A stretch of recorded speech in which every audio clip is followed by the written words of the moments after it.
Hello everyone, I'm Joe Ackourey, and welcome to the Fly of the Week. For this episode 85, I'll be tying the Ausable Wulff Dry Fly pattern. The Ausable Wulff was developed by Francis Betters to imitate several adult mayfly species, and I typically tie this fly in sizes 8s to 18s. I love fishing this pattern in the fast water because it's a relatively good floater, and it's easy to spot due to its white wings. I also like to take it to the headwater streams when fishing for native brook trout. The brookies can't seem to get enough of it, and that's for sure. So, add this one to your arsenal. It goes hand in hand with your Royal Wolves, your Irresistibles, and any other of your attractor patterns. The Ausable Wulff it's a good fly. So, without further ado, let's get started.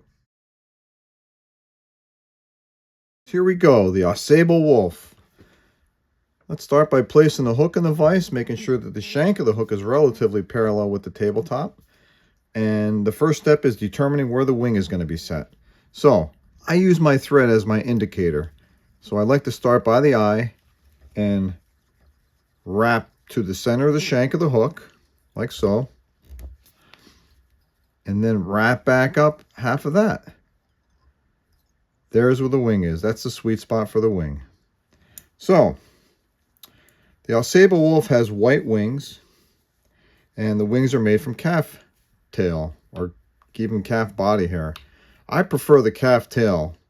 Reason being, you could see how the fibers on the calf tail, the hairs, are kinky, and I believe it displaces more water, so it helps it float a little bit better. And that's what I'm after, because I pretty much use this as a searching pattern in the fast water pockets, and yeah, that's where I get most of my action from. So before I stack this wing material, I'm going to comb it out a little bit, get any loose ends out, and I'm also going to hand stack it to a point where I can get it relatively close prior to stacking it. So, get my hair stacker. These are the natural ends. These are the cut ends. I'm going to place the natural ends inside the hair stacker. And just stack them up. So, like I said, this is a great, I use it as a searching pattern in the fast water. Floats pretty good, and the originator, Francis Betters, developed this pattern to imitate a host of mayfly adults. So, yeah, I mean, I typically tie them from sizes 8s to 18s, and works really well, guys. So,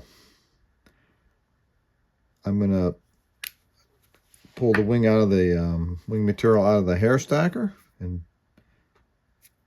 we're going to try to get a measurement here. We got a good amount here. And the amount that I selected was about a half a gap's worth.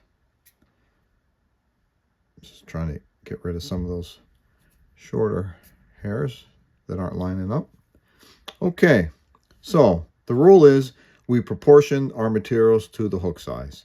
So the shank of the hook, including the eye, is the length of the tail. So once I get that pretty close, I pop that in that sweet spot that we found a little bit earlier and lock it in. Okay, clip off your excess at an angle so that you have a smooth transition back down to the hook shank. Okay, so now we got to pick up this wing material and dam up some thread in the front to stand it up. We want the wing to stand perpendicular to the shank of the hook, like so. So now I'm going to separate these into 2 equal bunches and use the figure 8 method to keep them apart. That looks pretty close. So I'm going to throw the thread in between them and forward, and from forward to back, and just going to keep repeating this process back and forth, as you can see.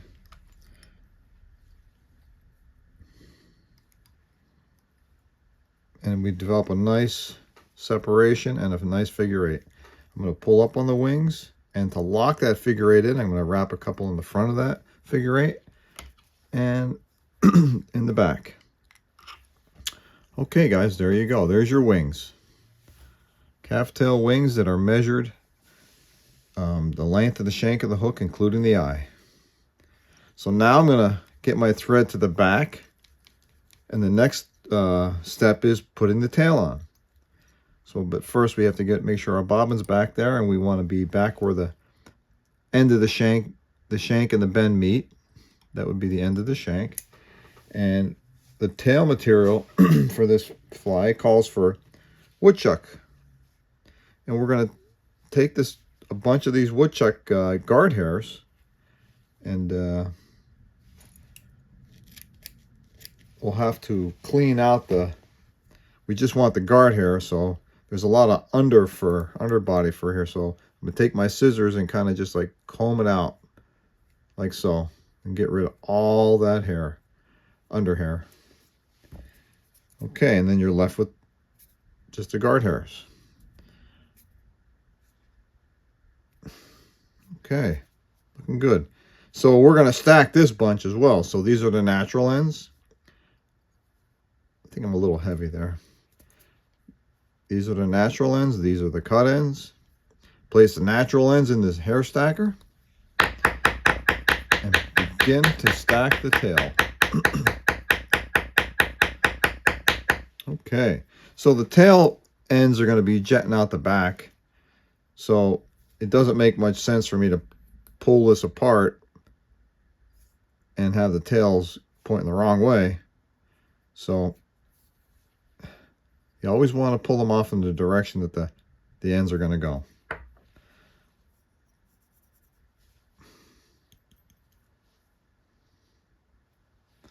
Let me try stacking that a little bit better. There we go. So there's our tail material. Looking pretty good. So again, let's proportion this tail to the hook. And the rule is the length of the shank of the hook, including the eye.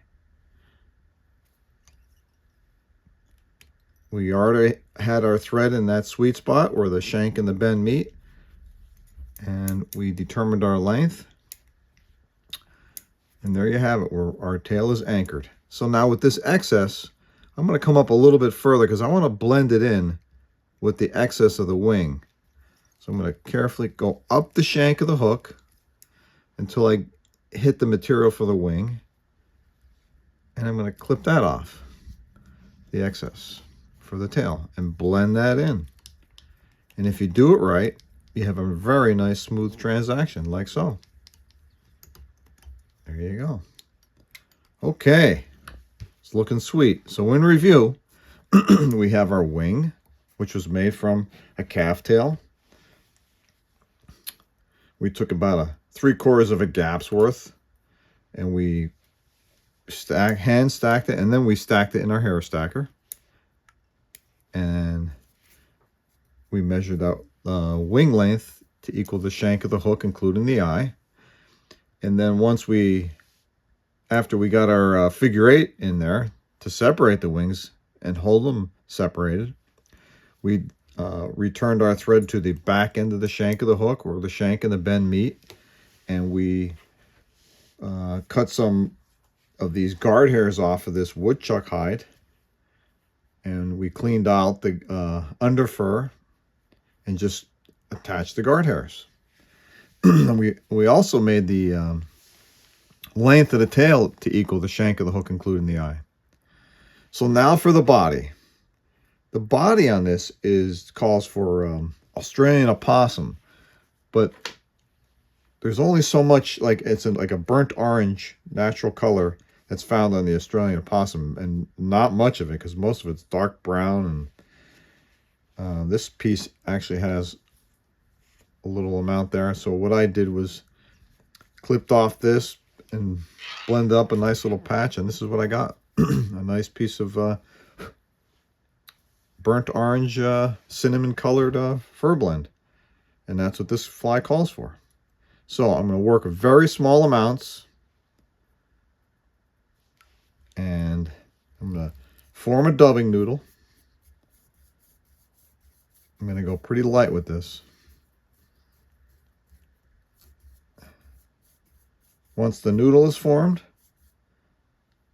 slide that into position. And begin to carefully wrap your body. Slightly overlap the wraps. And if you want a more pronounced taper, just keep leaning them up against the previous wrap closer and closer to almost overlapping.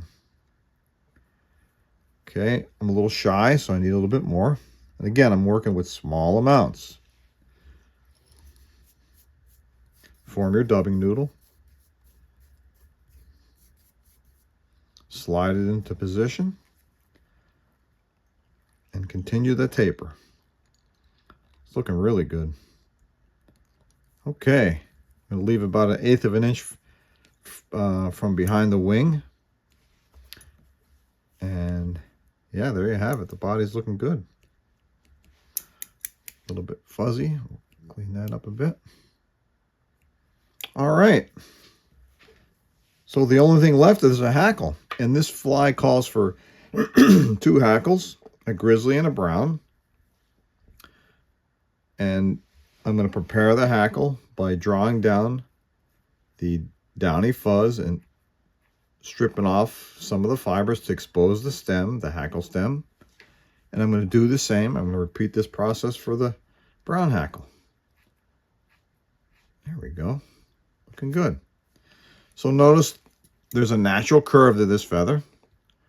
So I always tie my hackles in so that they're curving down and over the fly, not up and away. So since we have 2 hackles, and it really doesn't matter which one you start with, I'm going to marry them together, lay one on top of each other, so that they have the same curvature like so. And I'm going to anchor these hackles up against the side, my side, of the hook shank. And I'm going to continue wrapping up the shank while keeping the stems on. Before I don't want to crowd the eye, so I'm going to take it right up about 1/16 of an inch away and clip off the stems. The reason why I do that is because I want, when I wrap the hackle, I want a nice smooth transition, almost the same height throughout the whole wrap. Okay, we're almost done, guys. We're going to take the first hackle, which is the grizzly hackle. We're going to grab the hackle perpendicular to the stem, like so. And we're going to begin wrapping. I'm hoping to get 4 wraps behind the wing. So, and I'm going to space them out ever so slightly. That's 2, 3, 4. There's our 4 wraps. And then I'm going to make sure my bobbin is tightly up against the wing. Because what I'm going to do now is pull the wing back and get one as close to the wing as possible. But I'm going to chase my bobbin with the thread from the bobbin.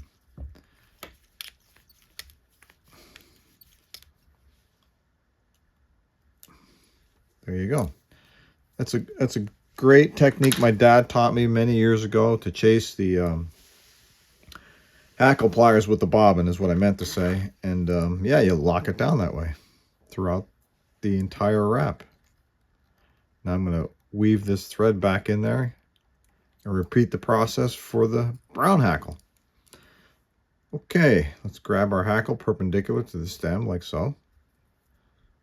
And we're going to squeeze in a bunch of wraps in the back, filling in any gaps that I may have created.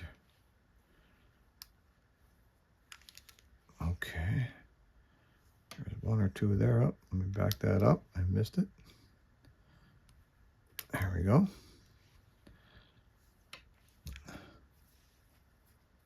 Looking good.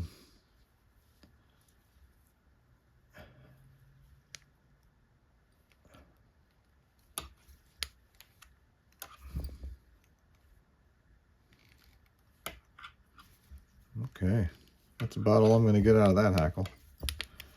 Tie that off. Clip off your excess.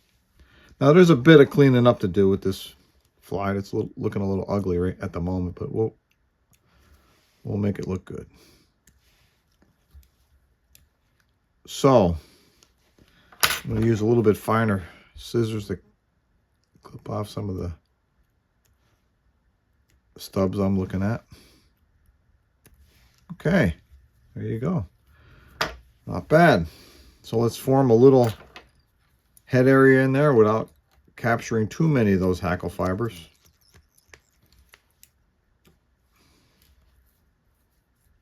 Okay. And the only thing left to do is tie your finishing knot. So this fly has worked wonders for me in the fast pocket water. I love fishing this in the fast pocket, you know, in those pockets in the fast water. And I also like taking it up to the headwater streams for brook trout. They're all over this fly, I'm telling you. Make sure you waterproof your knot a bit. There we go. Let's take a peek at it. Clean it up or dress it. Looking good.